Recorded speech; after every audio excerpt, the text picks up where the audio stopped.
अनमोल वचन अखिल भारतीय संत मत सत्संग के संस्थापक और गृहस्थ में आनंद योग के जनक परम संत महात्मा परम पूज्य श्री यशपाल जी महाराज अर्थात परम पूज्य भाई साहब जी द्वारा प्रतिपादित इन अनमोल वचनों का पालन करना अति आवश्यक है।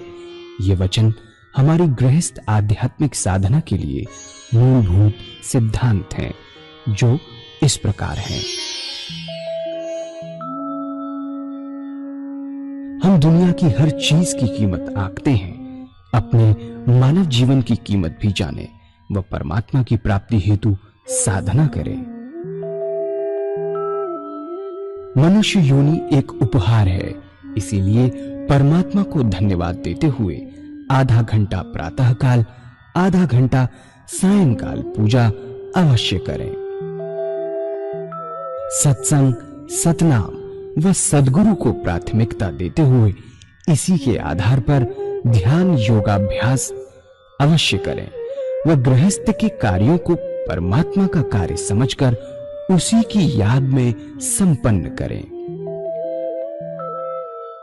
हर समय यह ध्यान रहे कि गुरु कृपा द्वारा परमात्मा की पवित्र सत्ता का हमारी आत्मा में वास है, अतः मन में निरंतर अपने इष्ट देव का जाप करें। मान सम्मान की इच्छा ना करें व अपमान से दुखी ना हो। परमात्मा के अतिरिक्त किसी और का भय ना करें। दूसरों की बुराई न करें, न सुने, सत्य व मधुर बोलें, अश्लील शब्द मुंह से ना निकालें, सभी से नम्रतापूर्ण व सुंदर व्यवहार करें। धर्म पत्नी के अतिरिक्त अपने से बड़ी से माता जैसा, बराबर की से बहन जैसा व छोटी से पुत्री जैसा व्यवहार करें। सांसारिक जीवन यापन की आवश्यकताएं अंतहीन है, इसलिए अधिक से अधिक समय सत्संग में व धन परोपकार में खर्च करें। याद रखें, न स्त्री माया है, न धन दौलत, न ही परिवार। माया वह है जो हृदय को परमात्मा से दूर हटा दे। अतः निरंतर सत्संग और सद्गुरु की शरण में रहने का प्रयास करें। भोजन अपने इष्ट को अर्पण कर प्रसाद रूप में परमात्मा की याद में करें। रात्रि में सोने से पहले अच्छे बुरे कार्यों का आत्मनिरीक्षण कर उसका समुचित पश्चाताप करते हुए ध्यान करें व प्रभु की गहरी याद में ही विश्राम करें। परमात्मा तू ही है, तेरी इच्छा पूर्ण हो।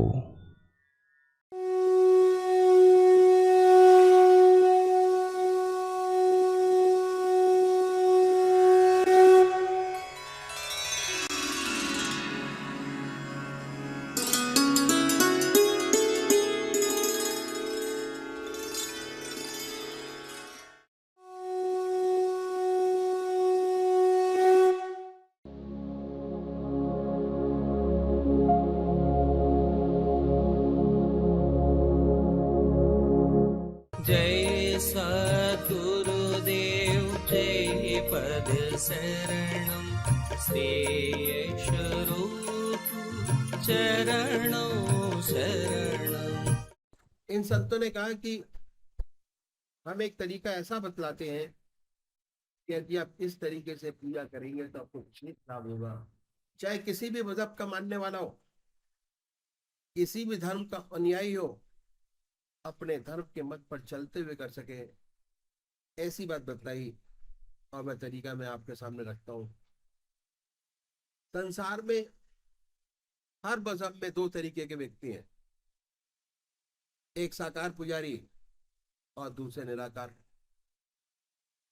और ये बहुत पुराने जमाने से चले आ रहे हैं, कोई नई बात नहीं।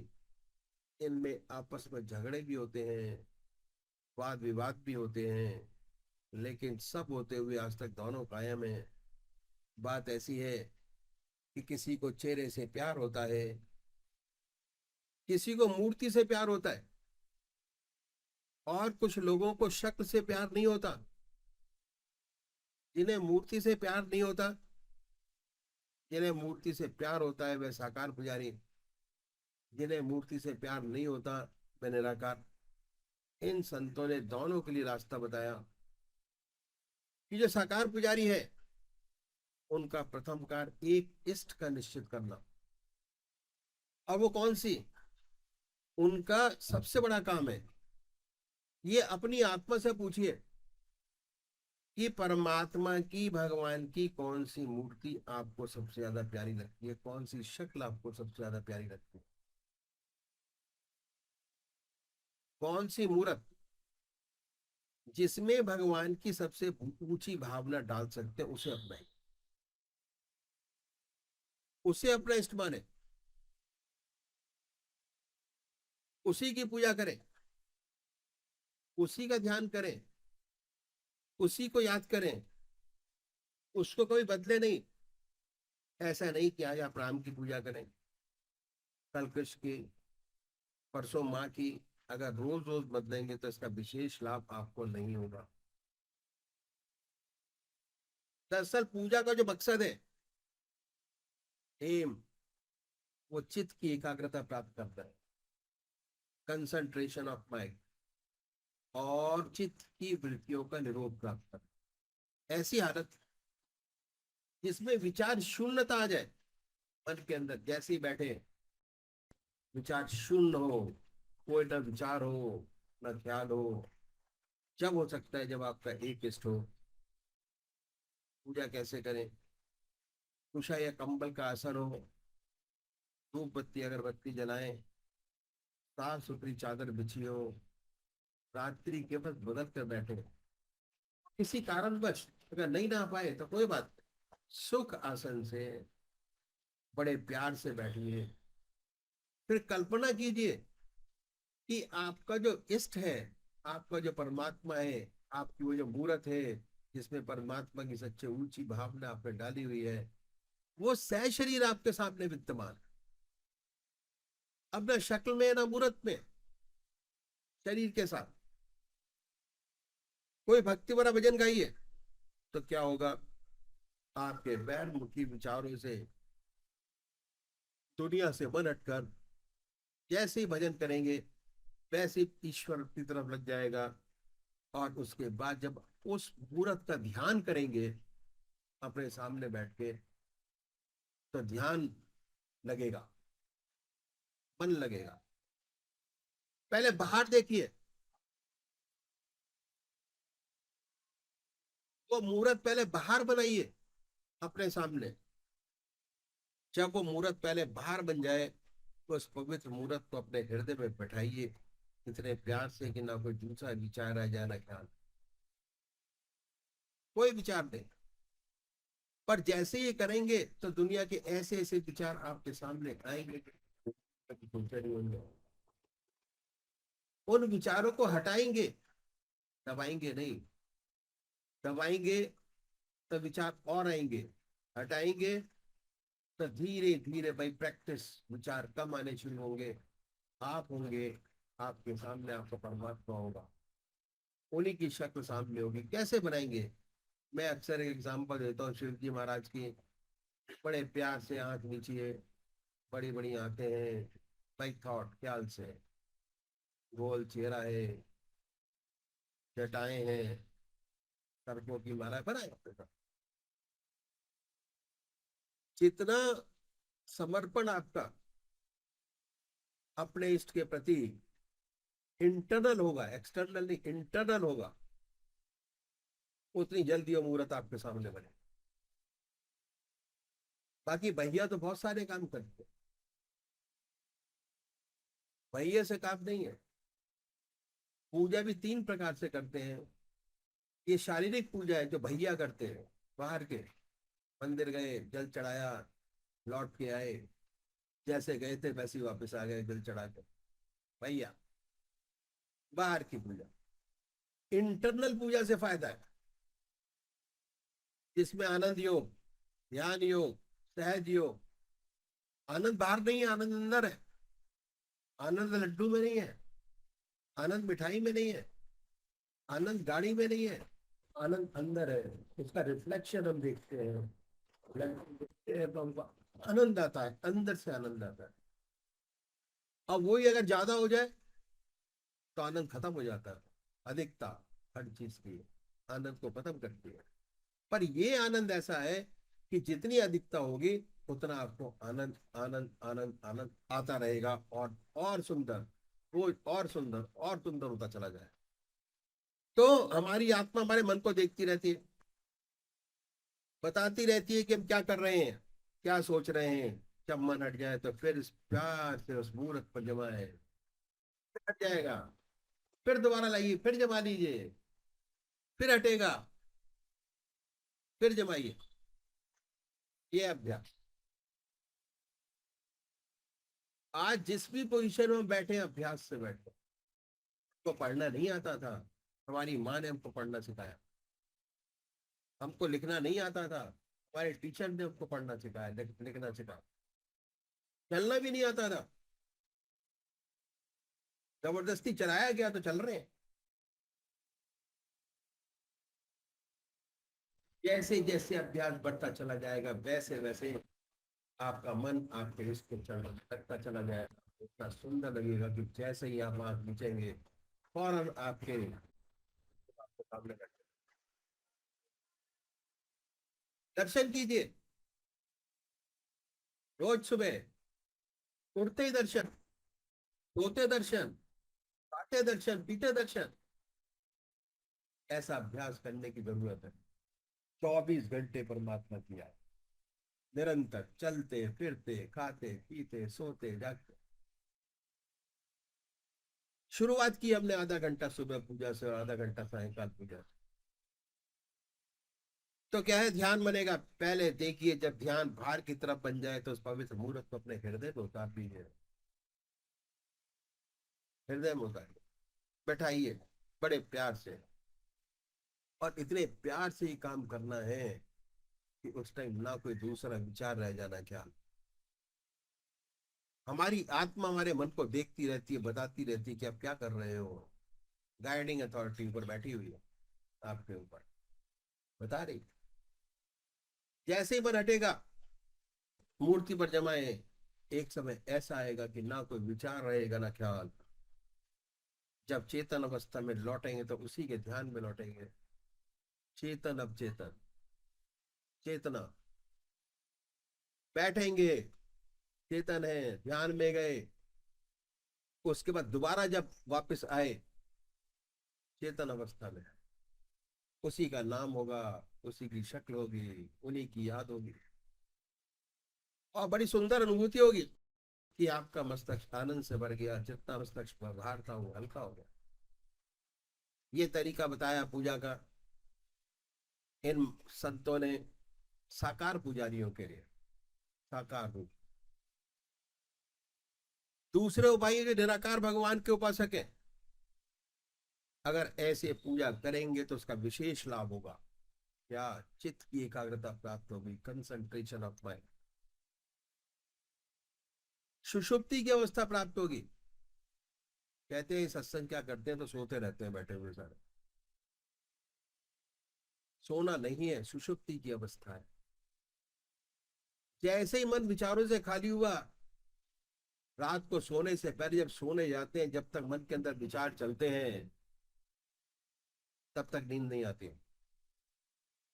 और जैसे ही मन विचारों से खाली हुआ, फौरन नींद आ जाती है, सुषुप्ति की अवस्था। वही अवस्था यहाँ बैठे बैठे आती है, चाहे रात को कितना आदमी सो के आया हो। जैसे ही ध्यान अवस्थित हुआ, मन ध्यान से खाली हुआ, मन विचारों से खाली हुआ, सुषुप्ति की अवस्था, फौरन ऐसा लगेगा कि बड़ा आराम मिला। अपने आप आंखें मिचती हैं, आंख नीचने की जरूरत नहीं होती। अपने आप ऐसा आभास होता है कि वाह, हे प्रभु, तेरे चरणों में कितना आराम है, कितना आराम, आराम ही आराम है। इतनी शांति, इतनी शांति और आनंद का अनुभव होता है कि ये अनुभव की बात है, महसूस करने वाली बात। रेत के लड्डू हैं, जो खाए तो पछता है, ना खाए तो पछता है। खा लिया गूंगे का गुड़, अगर गूंगे को गुड़ खिला दिया जाए तो उसका स्वाद नहीं बता सकता। इस आनंद का स्वाद साधक नहीं बता सकता कि कितना उसको आनंद आता है। मन करता है हमेशा आग नीच के बैठा रहे। इतना आनंद आता, इतना आराम, इतना आनंद। सुषुप्ति की अवस्था और सुषुप्ति से सहज समाधि में प्रवेश करते हैं। ये हमारा रास्ता अष्टांग योग है। अष्टांग योग, ध्यान, धारणा, समाधि। पतंजलि महाराज का अष्टांग योग पढ़ा हो तो उसके अंदर 8-9 चीजें हैं, सारी चीजें छोड़ देते हैं, आखिर के 3 चीज पकड़ते हैं। पहला ध्यान, दूसरा धारणा और तीसरा समाधि। आनंद, आनंद भी है, साथ साथ काम भी है, दोनों चीजें हैं। आनंद के साथ साथ काम, उत्साह और बढ़ता है काम करने के लिए, और ज्यादा समय चाहिए हमको काम करने के लिए। दूसरे भाई हैं जो निराकार भगवान के उपासक है, जो परमात्मा की मूर्ति को नहीं मानते, वे भगवान के नाम को पकड़े और उस नाम को चुने जो आपकी आत्मा को सबसे प्यारा लगता है। कोई ना कोई नाम से तो याद करते ही होंगे, हिंदू भाई ओम नाम, और मुसलमान भाई अल्लाह, सिख भाई वाह गुरु, क्रिश्चियन भाई क्राइस्ट या गॉड। जो जो जिस रास्ते पे लगा हुआ है उसी को माने। और जो नाम आपकी आत्मा को प्यारा लगे, फिर आसन तो वही है, सुख आसन से पलौती लगाकर बैठे हैं, हृदय की तरफ निगाह करें, आनंदमय अवस्था बनाए, आनंद ही आनंद। और हृदय की तरफ निगाह करें, ऊपर नहीं। बहुत से भाई कहते हैं कि ऊपर देख के ध्यान करो, ना, नीचे देख के ध्यान करें। आनंदमय अवस्था बनाए और ये ख्याल करें कि जब आपका हृदय दुख दुख करता है, उस दुख दुखी में, हार्ट बीट के अंदर वो जो नाम आपने चुना है वो निकल रहा है। आपका हृदय ओम ओम कह रहा है, जबान नहीं कह रही। ओम, बड़े प्यार से ओम, ओम, ओम। शुरू शुरू में दिक्कत होती है, तब आप मानसिक जाप कर सकते हैं, पर सुनना है, मानसिक जाप नहीं करना। कि हृदय से ओम की आवाज निकल रही है, हम उसको सुन रहे हैं बड़े प्यार से। और जब तक ऐसा ना हो, बड़े प्यार से ओम, ओम, ओम। ऐसी हालत पैदा होती है कि ना कोई दूसरा विचार रहता ना ख्याल, उसमें ऐसे तल्लीन हो जाते हैं कि अपना होश नहीं रहता।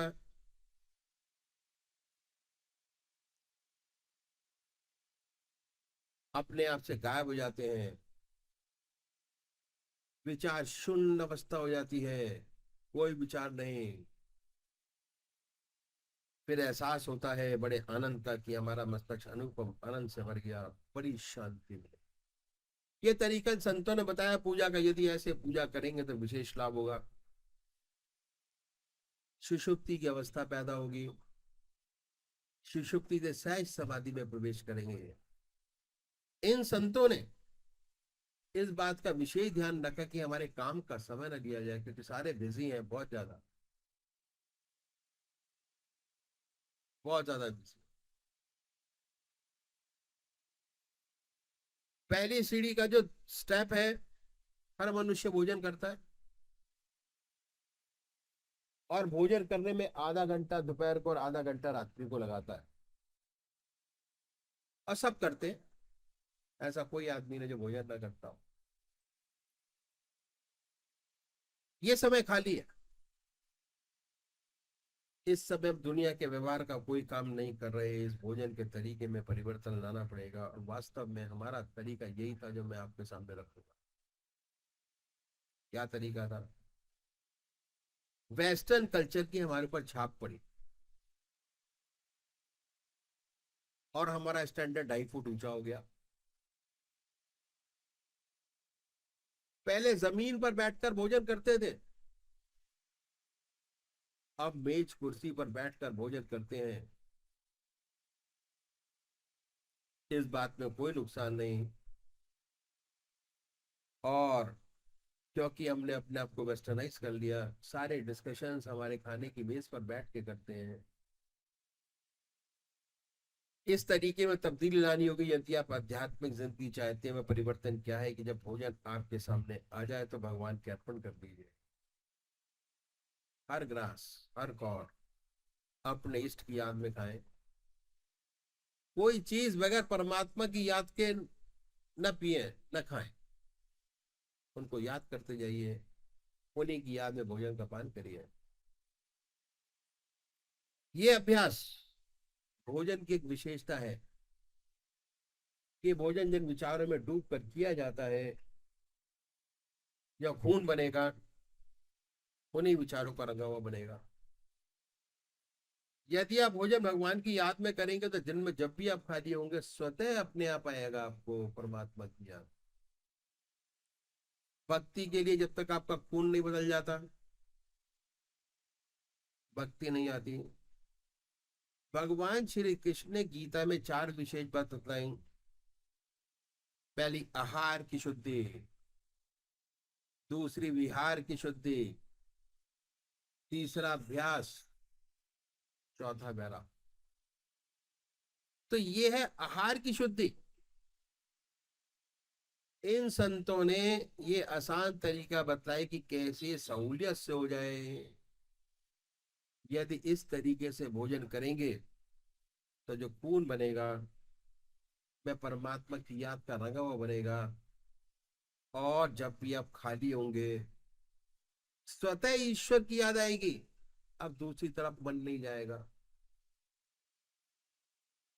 और अगर 15 दिन आपने काम कर लिया याद से, तो 16वें दिन आपको याद करने की जरूरत नहीं है। जैसी भोजन आपके सामने आएगा ऑटोमेटिक वो क्रिया शुरू हो जाएगी अपने आप,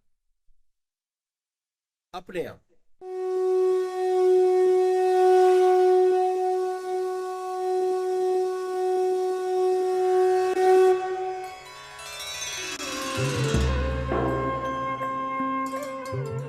ध्यान योग के कार्यक्रम आनंद योग से निशुल्क जुड़ने के लिए संपर्क करें 9810239677।